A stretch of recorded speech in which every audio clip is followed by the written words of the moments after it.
사랑합니다.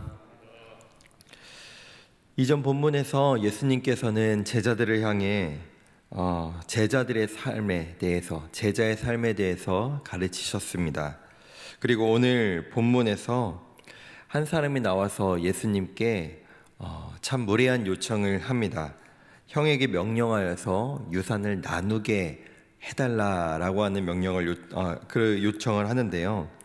이 모습은 예수님을 마치 세속적인 재판장, 그저 세상의 것을 누가 더 많이 갖고 누가 더 적게 갖는지, 아니 이 관심은 나에게 조금이나마 더 많은 재산, 이 물질을 내가 갖고 싶다, 그것에 예수님께서 힘을 보태달라라고 하고 요청하는 것과 다름없었습니다.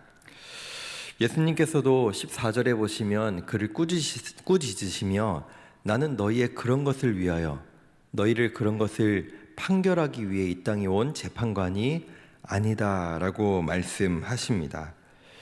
그리고 이어서 하나의 비유를 말씀하시는데요.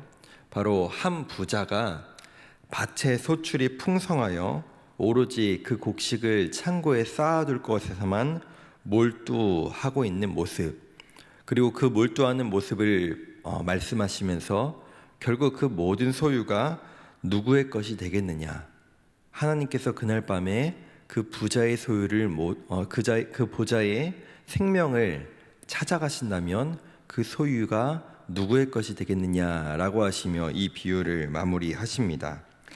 그렇게 21절에서 예수님은 이 비유에 대한 결론을 바로 내리십니다. 자기를 위하여 재물을 쌓아두고 하나님께 대하여 부요하지 못한 자의 모습이 이 부자와 같다라고 말하십니다. 어제 새벽의 본문에서는 예수님께서 이런 가르침을 주십니다.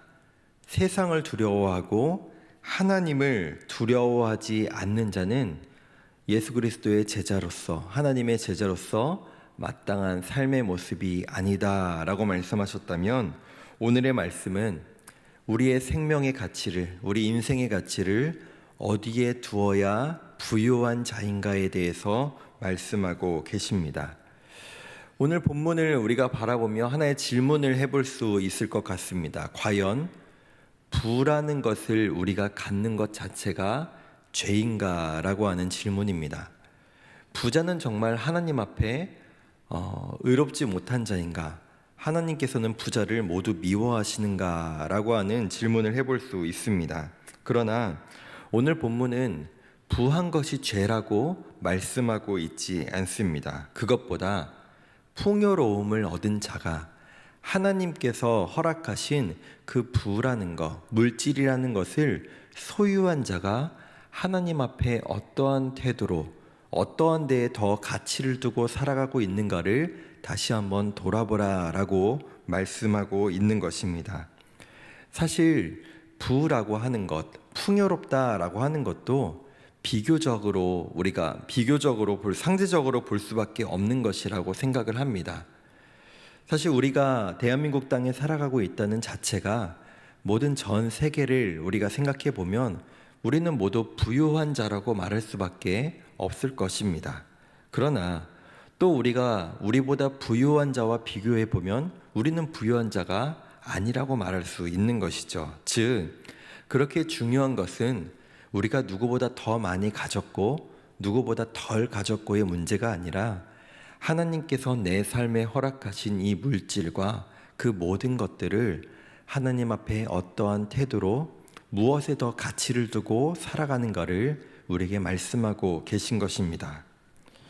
사실 오늘 비유에 앞서서 예수님 앞에 나왔던 이 한 사람의 모습이 많은 경우에 우리의 모습과 다르지 않음을 우리는 발견할 수 있습니다. 주님 앞에 나갈 때 혹시 무엇을 가지고 기도하러 나오시고 무엇을 가지고 주님 앞에 간절하게 기도하러 나가고 계십니까? 하나님이 나에게 주실 그 생명의 영혼의 양식을, 그것을 얻기 위해 주님 앞에 더 많이 나가고 계십니까? 아니면 우리의 일상에 필요한, 우리의 이 세상에서 필요한 것들을 주님 앞에 더욱더 간절히 구하며 나아가십니까? 사실 저도 그렇고 우리 많은 경우 가운데 우리의 일상의 가운데 더 많이 필요한 것들, 우리가 더 소유하고 싶은 것들을 주님 앞에 바라며 그것들을 구하며 나갈 때가 많음을 우리는 고백할 수밖에 없습니다.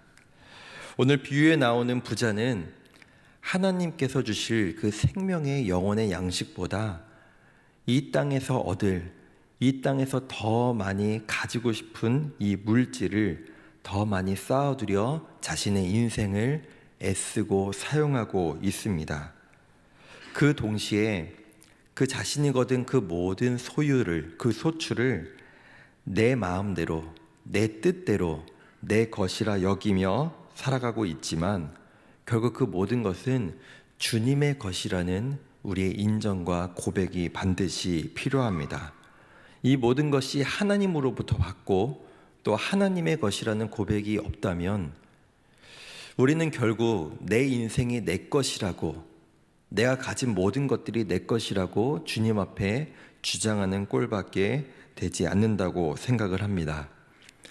오늘 우리가 함께 고백했던 이 찬양, 내게 있는 모든 것을 아낌없이 주님 앞에 드리네 라고 하는 이 찬양의 후렴 가사가 사실 우리에게 너무나 중요한 가치를 말하고 있다고 생각합니다.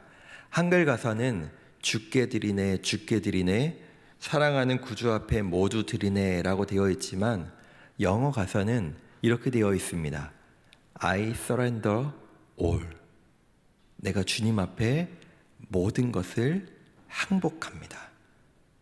내 것이 아니라, 내 것이라 주장하는 것이 아니라 하나님의 어떠한 말씀 앞에, 하나님의 명령 앞에 그 모든 것을 항복합니다 라고 하는 가사로 되어 있습니다.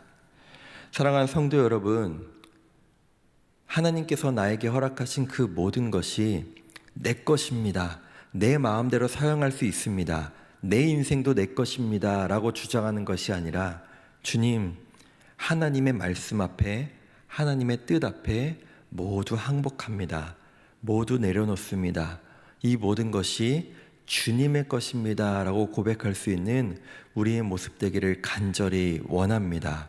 왜냐? 나의 생명도 주님의 것이고 우리는 그저 이 땅에서의 누릴 그 모든 것들을 위해 하나님께서 이 땅으로 보내신 우리의 모습이 아니기 때문입니다. 우리가 간절히 바라봐야 할 것은 바로 생명이신 예수 그리스도께서 우리에게 허락하신 그 하나님의 나라, 그 하나님의 생명의 영혼의 양식이 우리가 반드시 놓치지 말아야 될 가치인 줄 믿습니다. 말씀을 맺겠습니다. 오늘 예수님께서는 제자들에게 생명을 주관하시는 분이 누구인지를 다시 한번 기억하라, 잊지 말라 라고 하시며 이 비유를 마무리하십니다. 그리고 삶의 기준을 어디에 두어야 할 것인지에 대해서 말씀하고 계시죠. 사실 우리는 이 모든 하나님의 말씀, 이 예수님의 가르침을 모르지 않습니다.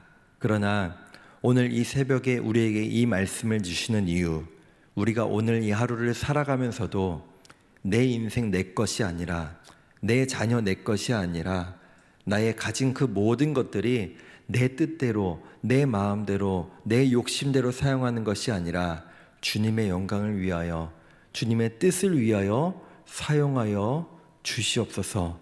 주님의 말씀에 따라 순종하는 삶이 되기를 원합니다. 이 땅의 것이 아니라 생명, 주님이 주실 그 영원한 생명을 바라보며 살아가겠습니다. 그렇게 다시 한번 우리 삶에 결단하며 다짐하며 주님 앞에 I surrender all, 주님 앞에 모두 항복합니다 라고 하는 주님의 자녀답게 살아갈 수 있는 저와 우리 모든 성도님들 되시기를 간절히 소망하며 축복합니다.